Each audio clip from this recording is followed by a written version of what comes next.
ସାଙ୍ଗମାନେ ତୁ ମୋ ଆଖିର ତାରା ସିଲେଇରେ ଦେଖନ୍ତୁ କାକା ଆଉ ତପସ୍ୟା ଦୁଇ ଜଣ ମିଶି ତରୁଣକୁ କହିଥିବେ ଯେ ତାରାର ଯେଉଁଠି ଆକ୍ସିଡେଣ୍ଟ ହେଇଥିଲା ବବଲି ତାରିଣୀକୁ ସେଠିକୁ ନେଇକି ଯାଇଛି। ଆଉ ଏକଥା ଶୁଣି ତରୁଣ ଜୋରସେ ରାଗିକି ବାହାରକୁ ଦୌଡ଼ି ଆସେ। ଆଉ ତରୁଣ ବାହାରକୁ ଦୌଡ଼ିକି ଆସୁଥିବା ବେଳେ ବବଲି ସହ ଧକ୍କା ହେଇଯାଏ ଆଉ ବବଲି ତଳେ ପଡ଼ିଯାଏ। ତରୁଣ ବବଲିକୁ କୁହେ, ତାରିଣୀ କୁଆଡ଼େ ଗଲା? ମୁଁ ପଚାରୁଛି ତାରିଣୀ କେଉଁଠି ଅଛି? ଆରେ କୁହ ତାରିଣୀ କେଉଁଠି ଅଛି? ଆରେ ତମେ ତାକୁ ସେଇଠିକି ନେଇକି ଯାଇଥିଲ? ଆରେ ତମର ସାହସ କେମିତି ହେଲା ମୋ ଝିଅ ସହିତ ଏମିତି ବିହେଭ୍ କରିବାକୁ?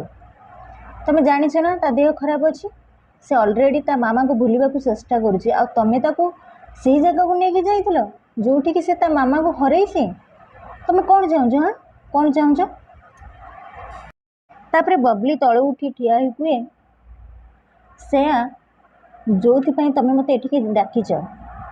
ତରୁଣ କୁହେ, ମୁଁ ତମକୁ ସାହାଯ୍ୟ କରିବା ପାଇଁ ଡାକିଥିଲି, ମୋ ଝିଅକୁ ଏମିତି ସକ୍ ଦେବା ପାଇଁ ନୁହେଁ। ଆଉ ତରୁଣର ପାଟି ଶୁଣି ପରିବାରର ସମସ୍ତେ ସେଠିକୁ ଆସନ୍ତି। ତରୁଣ କୁହେ, ତା ଦେହ ଭଲ କରିବା ବଦଳରେ ତା ଦେହ ବେଶୀ ଖରାପ କରିବାକୁ ଚେଷ୍ଟା କରୁଛ? ଏଇଟା ତମ କରାଟେ କ୍ଲାସ୍ ନୁହେଁ, ଏଇଟା ମୋ ଝିଅ ଜୀବନର କଥା। ବବଲି କୁହେ, ଯାହାର ସବୁ ଦାୟିତ୍ୱ ମୋତେ ତମେ ମୋ ହାତରେ ଦେଇଛ।